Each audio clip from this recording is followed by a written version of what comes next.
ভালোবাসি মানে ভালোবাসি, আমার আপনাকেই লাগবে সারা জীবনের জন্য।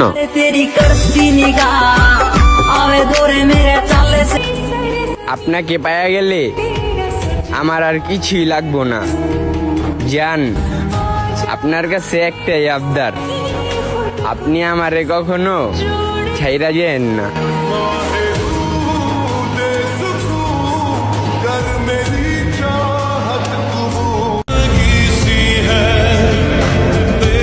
আলো চাঁদ থেকে হয়, তারা থেকে নয়।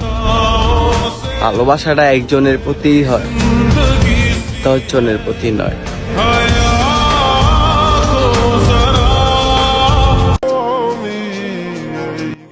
তুমি আমার সেই সুখ, যাকে ঘিরে সারা জীবন বাঁচতে চাই আমি।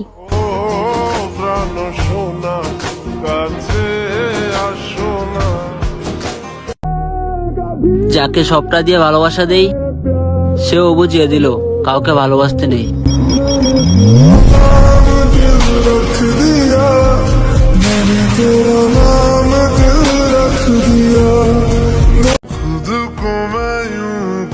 ভালোবাসা যদি চোখে দেখা যেত, তাহলে আমি আপনাকে বোঝাতে পারতাম আমি আপনাকে কতটা ভালোবাসি। যখন তুমি কাউকে ভালোবাসবা, প্রকাশ করবা যে আমি আপনাকে ভালোবাসি, এবং এই প্রকাশ করাটা এটা হচ্ছে একটা সুন্নাহ। আমার একটাই চাওয়া, তুমি আমার সবকিছু কায়রা নাও, কিন্তু আমার প্রিয় মানুষটারে কখনোই কায়রা নিও না।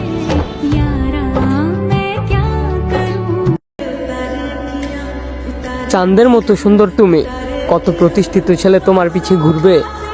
আমার ভালোবাসা একতরফাই, এক আমার আকাশে উড়বে।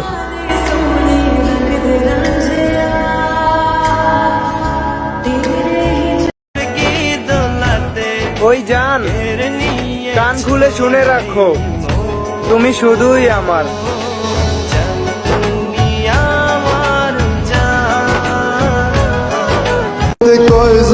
যা করছেন ভালোই করছেন, কিন্তু একটা কথা কইতে হইব, অভিনয়টা সেই ছিল।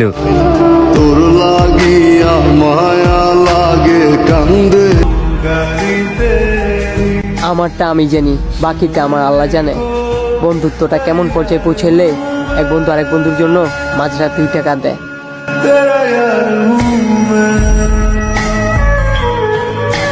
আমি তোমাকে পেলে গোটা বিশ্ব ধ্বংস হতো।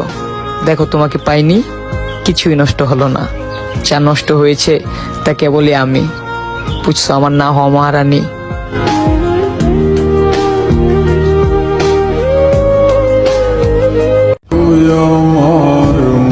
আমার একটাই আফসোস, আমার ভালোবাসা তোমার হৃদয় স্পর্শ করতে পারে নাই।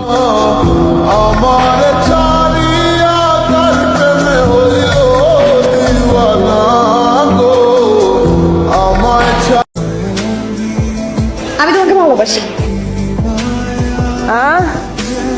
প্রয়োজনে 2টা কুত্তা পাইলাম মাগার প্রেমিকা নামের কোনো প্যারা মাথায় ঢুকাবো না।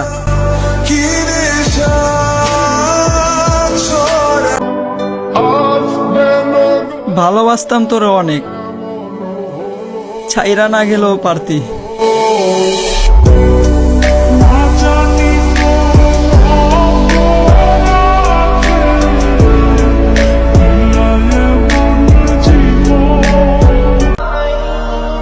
মানুষ তার সাধ্যের বাইরে থাকা জিনিসটারই প্রেমে পড়ে। আমিও পড়ছিলাম, বামন হইয়া চাঁদ ধরার স্বপ্ন দেখছিলাম। আমি তো বামন, আর তুমি চাঁদের মতোই একজন।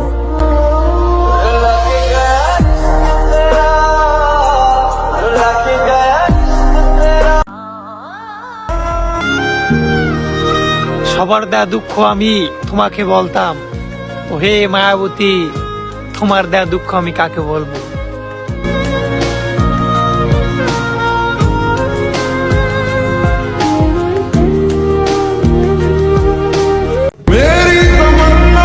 ঠকানোর ইচ্ছা ছিল না, তাই ঠকে গেছি।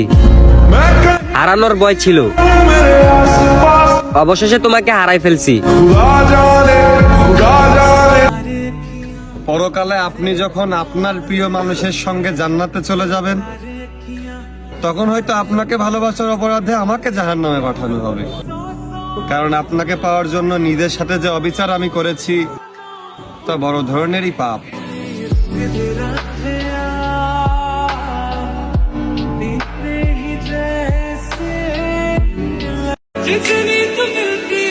তোমায় নিয়ে গল্প লিখি, লিখি কবিতা, তুমি আমার শূন্য মনে এলোমেলো যত কথা।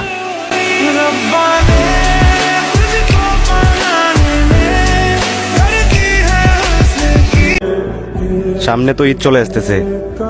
আচ্ছা, এই বাড়িতে কাকে মিস করবেন কমেন্টে বলে যান।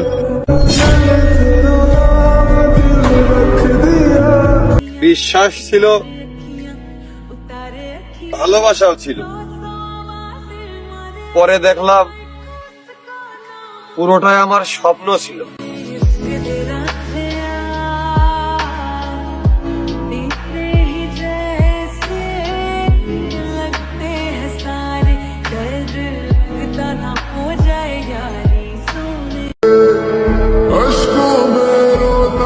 বন্ধুগুলা ভাবতাছে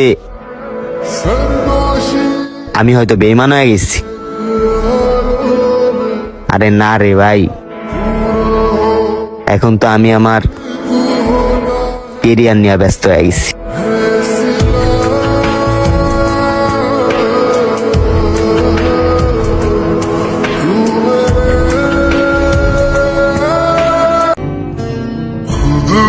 কি দোষ ছিল আমার যেইভাবে শেষ করে দিলা? মারার হলে একেবারেই মারতা, তিলে তিলে কেন মারলা? তবে মায়াবতী, একদিন কিন্তু তুমি ওই সন্তানের মা হবা।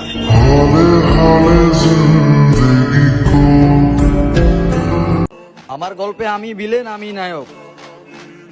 যখন মন চাইবো তখনই সিস্টেম চেঞ্জ করে দিব।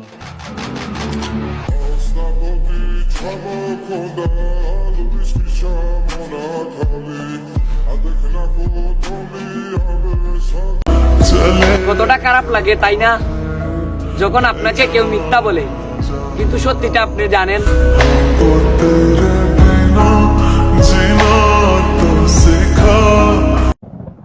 আমার এক